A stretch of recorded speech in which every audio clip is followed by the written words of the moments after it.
दोस्तों, स्वागत है आप सभी का बायोलॉजी बूस्टर में। मैं अशोक मीना आप सभी का स्वागत करता हूं बायोलॉजी बूस्टर के साइंस फैक्ट सेगमेंट में। दोस्तों, ये जो सेगमेंट है इसमें हम बात करते हैं हमारे आसपास जो घटनाएं हैं, हमारे आसपास जो फिनोमेना होते हैं साइंस के, या जो भविष्य में या वर्तमान में या पहले जो भूतकाल में साइंस से रिलेटेड चीजें हुई है उनके बारे में बात करते हैं, ताकि आपकी साइंस की समझ जो है और बेहतर हो सके। तो आज मैं एक बहुत इंटरेस्टिंग टॉपिक आपके लिए लेके आया हूँ। आज मैं आपको बताने वाला हूँ एटम बम के बारे में। एटम बम एक ऐसा आविष्कार था जिसको खोजे जाने के बाद खुद साइंटिस्ट को अपने आप पे बहुत बुरा महसूस हुआ कि ये हमने क्या बना दिया। ठीक है, और एक तरीके से मानव जाति के लिए अभिशाप है, जो कि हिरोशिमा और नागासाकी पे गिराया गया था। इसके बारे में पूरा डिटेल में मैं आपको बताऊंगा, वीडियो में लास्ट तक बने रहिएगा। चलिए शुरू करते हैं।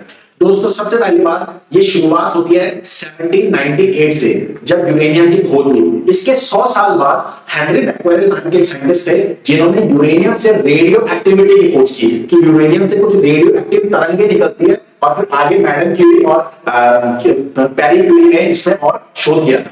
इसके बाद एक साइंटिस्ट आते हैं जिनका नाम था अल्बर्ट आइंस्टीन। इनको नमस्कार क्यों करिए सबसे पहले, तो ये बहुत महान साइंटिस्ट थे।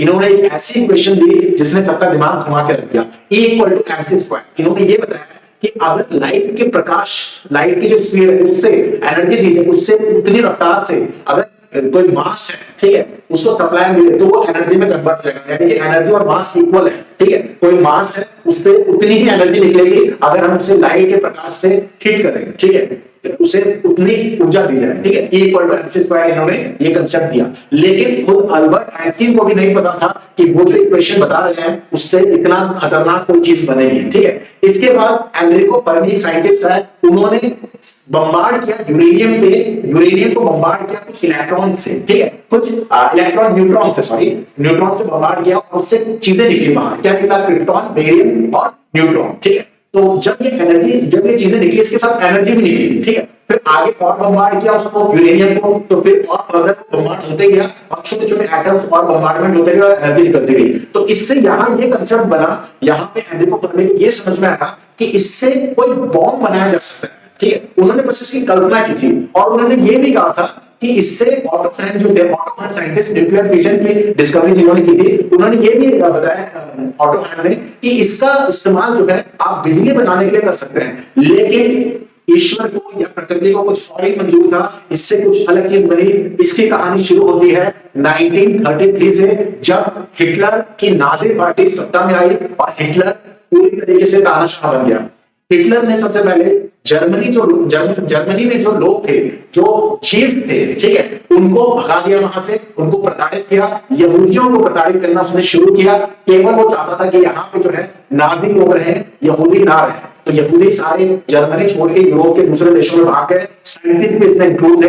धीरे धीरे हिटलर ने दूसरे जो यूरोपियन कंट्रीज है उनको भी अपने अधीन कर लिया, उनको भी मिला लिया खुद की कंट्री में। तो वहां के जो सारे साइंटिस्ट थे, जीवी साइंटिस्ट, यानी कि जो जीव्स थे, जो यहूदी थे, उनके पास कोई ऑप्शन नहीं बचा और वो अपनी जान बचाने के लिए वहां से अपने परिवार को लेके सबके सब शिफ्ट हो गए कहां? अमेरिका में। ठीक है, ये बात है 1939 के बाद की, मतलब जब वर्ल्ड वॉर शुरू हो गया था। लेकिन ध्यान दीजिए बच्चों, इसमें अभी अमेरिका इंक्लूड नहीं हुआ था। अब हुआ ये कि इधर से जो है जर्मनी अपनी तानाशाह बरकरार रख रहा था, धीरे धीरे वो कैप्चर करते जा रहा था एक एक देश को, और इधर से जापान भी लगा हुआ था। जापान से एक भूल ये हो गई, किसने?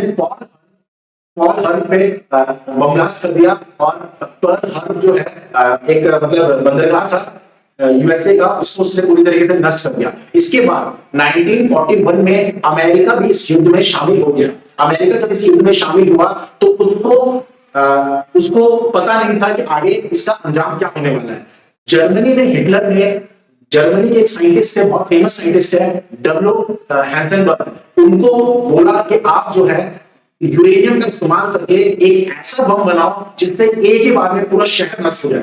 तो W. हैंसेनबर्ग ने अपने साथियों के साथ मिलकर बर्लिन में, जर्मनी में एक लैब में ये काम शुरू किया एटम बम बनाने का। ठीक है, लेकिन ये खबर इसी तरीके से अमेरिकन साइंटिस्ट के पास पहुंच गई। अमेरिकन साइंटिस्ट जो एक्चुअल में यूरोपियन साइंटिस्ट थे, लेकिन वो अमेरिका में शिफ्ट हो गए थे क्योंकि वो यहूदी थे, उनके पास ये खबर पहुंची। उन्होंने ये खबर अल्बर्ट आइंस्टीन को दी और अल्बर्ट आइंस्टीन ने एक खत लिखा रूजवेल्ट, जो उस समय के प्रेसिडेंट थे अमेरिका को, उनको, कि आप जो है वहां पे जर्मनी में हिटलर जो है एटम बम बना रहे हैं, तो आप भी एटम बम बनाइए, नहीं तो सर्वनाश हो जाएगा, हमारे पास लड़ने के लिए कुछ पुख्ता हथियार नहीं होगा। ठीक है, तो इस चीज को सीरियसली लेते हुए रूजवेल्ट ने कमेटी बनाई और उसमें कई सारे बुद्धिजीवियों साइंटिस्ट को लिया, कुछ साइंटिस्ट अमेरिका के थे, कुछ साइंटिस्ट यूरोप के थे, सबको एकत्रित किया। उसमें से 15 साइंटिस्ट तो ऐसे थे जो नोबेल लॉरिएट थे, जो नोबेल प्राइज विनर थे, और इनका लीडर, इस प्रोग्राम का नाम जो है रखा गया हंटमैन प्रोग्राम। ठीक है, हंटमैन प्रोग्राम एक शहर है, हार्टमैन एक शहर है अमेरिका का, उसके नाम पे ही इसका नाम जो है हार्टमैन प्रोग्राम रखा गया। और इसका जो लीडर है वो एक साइंटिस्ट को बनाया गया, किसको, रॉबर्ट ओपेनियर। रॉबर्ट ओपेनियर नाम के एक साइंटिस्ट को एटम बम बनाने का जो पूरा प्रोग्राम चल रहा था उसका लीडर बनाया गया और ये काम सौंपा गया।